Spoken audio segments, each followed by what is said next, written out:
बिस्मिल्लाहिर्रहमानिर्रहीम। अस्सलामुअलैकुम वरहमतुल्लाहि वबरकातुहू। क्या हाल है व्यूअर्स? उम्मीद करती हूँ कि आप लोग भी अपनी अपनी गार्डनिंग में बिज़ी होंगे। तो व्यूअर्स, मेरा आज का टॉपिक है एलोवेरा का प्लांट कि इसकी रीपॉटिंग कैसे करनी है। ये मेरा लास्ट ईयर का प्लांट है, ये देखिए। तो इस प्लांट को ये मैंने एक पप लगाया था, जिस तरह की ये छोटे छोटे से पप बने हुए हैं ना, इसी तरह का एक ये इतना सा पप था जो मैंने इसके अंदर लगाया था। अब ये लास्ट ईयर मैंने इसको ग्रो किया था इसके अंदर। अब आप इसकी ग्रोथ देख सकते हैं कि ये इसके पप्स भी कितने सारे बने हुए हैं। और ये देखिए, ये पीछे एक और भी बना हुआ है, वो भी बड़ा हो चुका और उसके पीछे और भी है। तो अब हमने इसकी रिपोर्टिंग करनी है एक बड़े पॉट में। तो साथ में ही एक दो पप्स हम इसके अलहदा भी कर लेंगे, जो ये ज़रा बड़े हैं तो इनको हम अलहदा कर लेंगे। ये पीछे ये एक और बड़ा सा है ना, ये तो इनको अलग अलग कर लेते हैं। तो व्यूअर्स, आइए देखते हैं कि इनको कैसे करना है। तो ये देखिए, ये मैंने एक बड़ा पॉट लिया है, ये एक प्याला है बड़ा वाला। तो इसके अंदर मिट्टी जो मैंने ली है, इसके अंदर मैंने कुछ बूरा, लकड़ी का बारीक बूरा होता है ना, वो शामिल किया है। थोड़ी सी कंपोस्ट है और थोड़ी सी इसके अंदर मैंने वो राख शामिल की है। तो बस यही इतना ही इसका मिक्सचर है। सैंड पहले से इसमें मिक्स थी। तो ये भल मिट्टी है नर्सरी की। तो इसके अंदर मैंने ये थोड़ी सी चीज़ें शामिल करके इनको सॉफ्ट कर लिया। अब इसके अंदर हम इसको निकाल के तो लगाएंगे। ये देखिए, ये मेरा जो प्लांट है, अब हम इसको निकालते हैं। अब मैं इसको गमले की मिट्टी को ना, ये साइडों से थोड़ा सा ये छुरी के साथ इस तरह से सॉफ्ट कर लूँगी, क्योंकि इसको ये ज़मीन पे मार के तो शायद अभी ये नहीं निकलेगा, क्योंकि ये मिट्टी लग रहा है कि टाइट है। पप्स काफ़ी ज़्यादा बने हुए हैं ना इसके अंदर, तो गमला ही टूटेगा। तो मैं इसको इस तरह से चारों साइडों से इसको इस तरह करके तो फिर मैं इसको निकालती हूँ। अब हम इसको ये थोड़ी सी चोट लगाते हैं, तो फिर इस तरह से इसका रूट बॉल जो है ये बाहर आ जाएगा। ये देखिए,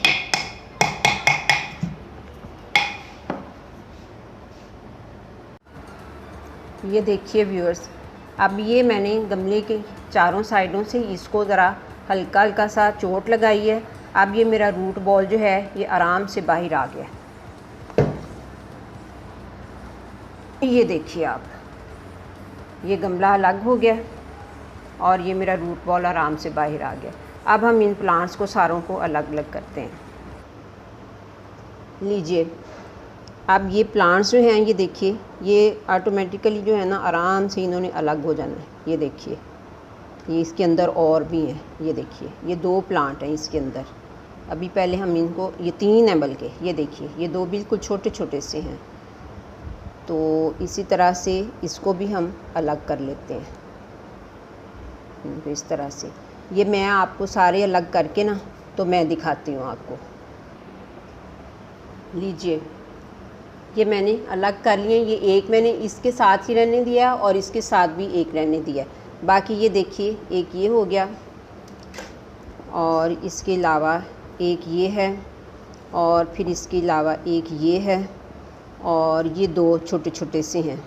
इनको भी लगा देंगे, किस्मत में हुआ तो ये भी चल जाएंगे। इतने छोटे जो हैं वो अमूमन जो हैं वो बर्न हो जाते हैं। अब ये एक छोटा प्लांट है, इसको मैं अलग कर लेती हूँ। इसके साथ इसका एक बेबी भी है।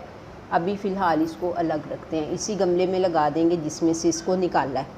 तो अब लीजिए व्यूअर्स, ये हमारा प्लांट जो है, इसके ये देखिए, ये नीचे से ये जो रूट्स हैं ये थोड़ी थोड़ी सी मैं काट देती हूँ।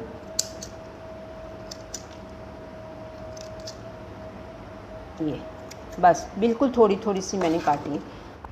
लीजिए व्यूअर्स, ये मेरा गमला है, इसके अंदर मैंने थोड़ा सा पानी मिट्टी को दे लिया है ताकि ये मिट्टी जो है वो सॉफ्ट हो जाए और पानी जितना इसने जज़्ब करना है वो जज़्ब कर ले। तो अब इसके साथ हम ये अपना प्लांट जो है, इसकी मैंने नीचे से रूट्स कुछ काट लिए ना, तो अब इसको इसके अंदर ऐसे ही रख देते हैं। ये देखिए, एन दरमियान में आपने इसको इस तरह से रखना है। ये साथ ही इसके ये इसका बेबी निकाल लेते हैं, इसको अलग लगा देंगे। तो अब ये आपने इस तरह से, अब चारों साइडों से मिट्टी जो है वो इसको आपने इस तरह से, मिट्टी गीली हो गई है मेरी सारी, मेरे हाथ भी भर गए हैं, लेकिन कोई बात नहीं, चलें, प्लांट जो है वो हमारा एक जगह पे सेट हो जाना चाहिए।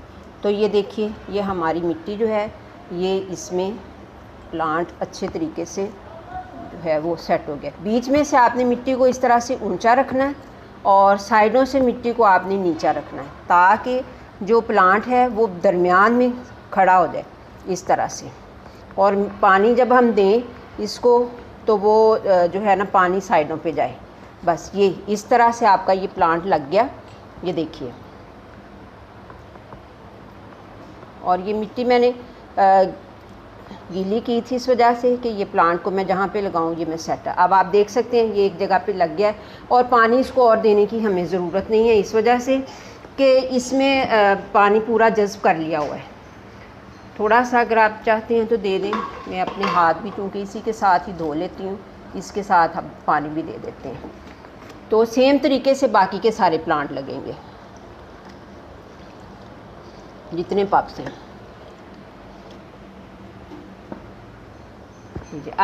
अब ये इसको हम इसी तरह से पड़ा रहने देंगे, शेडी एरिया में रखेंगे। कई दिन तक ये शेडी एरिया में रहेगा और फिर आप इसको देखिएगा कि ये मतलब धूप ना आए। अभी इसको धूप नहीं चाहिए, तो पूरे तरीके से ये इसी तरह से इधर ही ग्रोथ करेगा। ये इसके साथ जो हमने ये निकाला था, तो आप इसको भी देखिए, इसको भी हमने इसी तरह से ये होल कर लिया और इसको इस तरह से इसके अंदर इसकी रूट्स भी छोटी छोटी सी थी, वो मैंने पहले से ही काट ली हैं। अब हमने इसको भी इसी तरह से चारों साइडों से मिट्टी को इसके साइडों पे करके, मिट्टी में हाथ डालने से घबराइए नहीं। ये प्लांट जो है इसके ऊपर अगर मिट्टी आती है तो खैर है, उसको ना आप देखें। बस ये प्लांट जो है ये मिट्टी के अंदर पूरी तरह से होना चाहिए। ये यहाँ साइडों से मिट्टी जो है इसकी यहाँ से ऊंची होनी चाहिए बस। अब चूँकि मिट्टी गीली है, पहले से मैंने इसको पानी दे रखा था, तो इस वजह से अब मैं इसको पानी थोड़ा सा और दूंगी, ज़्यादा नहीं। इसको भी सेम तरीके से हम इसी तरह से रख देंगे। ये लीजिए, बस यहाँ पे पानी नहीं आपने देना, इसको ऊपर से पानी नहीं देना आपने।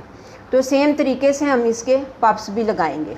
ये तो लीजिए व्यूअर्स, इसी तरह से मैंने इसके कुछ ये वाले पप्स भी लगा लिए हैं इसके अंदर। इसको हम इधर साइड पे कर देते हैं। अब आप ये देखिए, कुछ ये पप्स भी इसके मैंने लगा लिए हैं। एक इसमें से निकला है, उसको भी मैं इसी के अंदर इसी तरह से लगा देती हूँ। ये देखिए, ये इसके साथ जो लगा हुआ था वो निकला, मैंने उसको इसी के अंदर ही लगा दिया। बस ये भी इसी तरह से ही रहेगा। तो सेम तरीका है लगाने का। तो अब मैं आपसे इजाज़त चाहती हूँ। अल्लाह हाफिज़।